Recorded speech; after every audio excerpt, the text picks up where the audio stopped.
I just read Journey into Mystery number 94 from July of 1963, where Thor teams up with Loki to take on the human race. And we're told it's the Marvel Age of Comics, which was really what they were promoting at this point in time. We get the splash page where Thor and Loki are hanging out. Plot by Stan Lee, script by R. Burns, and the art is by Joe Sinnott. So what happens is, obviously, as most of these Silver Age Thor stories start with, Loki's been imprisoned in Asgard. But there's a rocket being tested that they need Thor's help, and he changes Don Blake. Jane Foster's on vacation, so that makes it easier for him to change, and we don't have to hear them, whining about pining for each other. Anyway, Loki's trapped by this Uru metal, but he has some sort of special magic thing he does, which is a total plot device.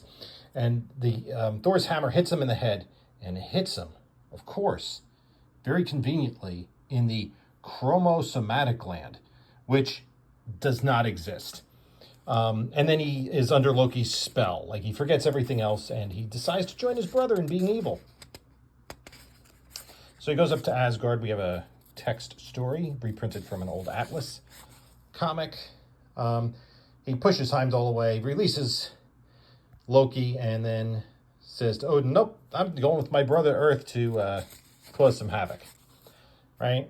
So they go down to Earth, and they do all sorts of things, destroy a dam, create earthquakes, something with the Taj Mahal and the Great Wall of China,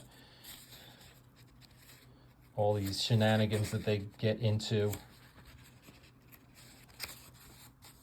Right, they knock down the Eiffel Tower, push over the Leaning Tower of Pisa,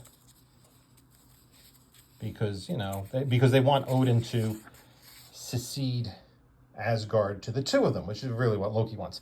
Then they go to the United Nations, but because there are folks from the United Nations saying, we'll basically talk to Odin on your behalf. But then some deviltry arises, and it turns out that the hammer hovers over this trap door that Thor's in, hits him in the head in the exact same chromosomatic gland, which again doesn't exist, and turns him normal. And it's really these folks were Odin and the other Asgardians in disguise.